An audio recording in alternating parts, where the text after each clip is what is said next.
It was time for a Declaration of Independence. The United States Declaration of Independence is probably the best-known document of America, with most people being able to quote significant passages. Most scholars also consider it the most beautifully written piece of political writing in all of the West. It captured succinctly the reasoning for making such a declaration, as well as clearly showing the intentions of America.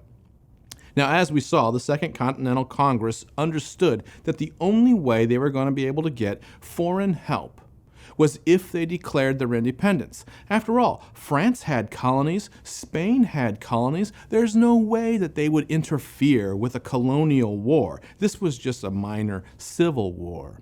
But on the other hand, if America declared its independence, if it was recognized as an independent nation, then this was no longer a colonial war.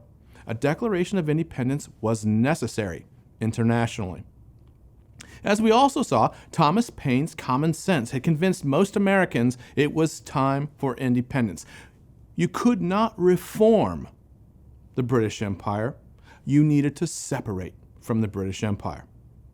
And Congress had also learned that King George III had so feared American fighting that he had hired thousands of international mercenaries, and therefore, it was no longer a civil war. Now, external forces were purchased and would be coming to fight Americans. By summer, North Carolina and Virginia had decided it was time for a declaration, and they asked their delegates to recommend independence. They brought that up at the Continental Congress, and the Congress agreed. They decided that a committee would write a formal Declaration of Independence. The committee was made up of Thomas Jefferson, John Adams, Benjamin Franklin, Roger Sherman, and Robert Livingston. Of these five, Thomas Jefferson wrote the bulk of the Declaration of Independence, quite famously. Now, these five presented Thomas Jefferson's Declaration of Independence to Congress on July 2nd, 1776.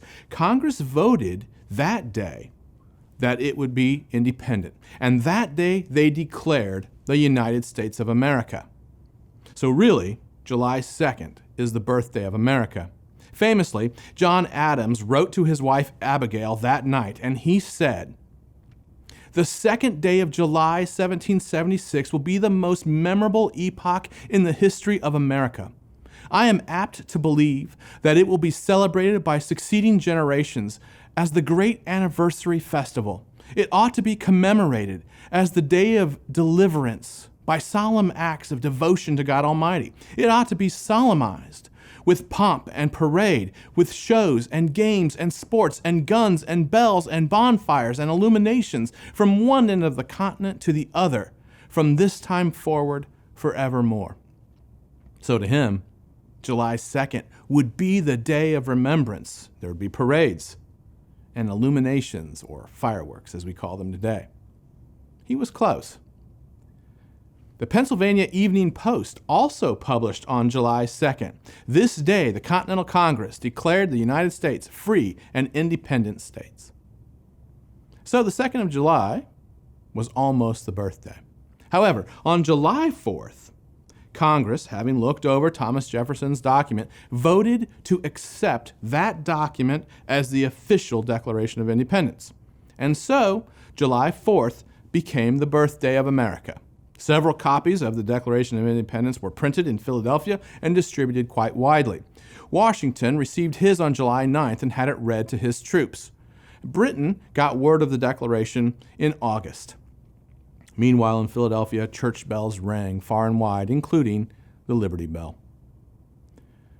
Preparation for the official document had to be made. An official perfect document had to be drawn up, one that did not have Jefferson's scribblings all over it. And eventually the document was signed, probably about October 2nd, 1776.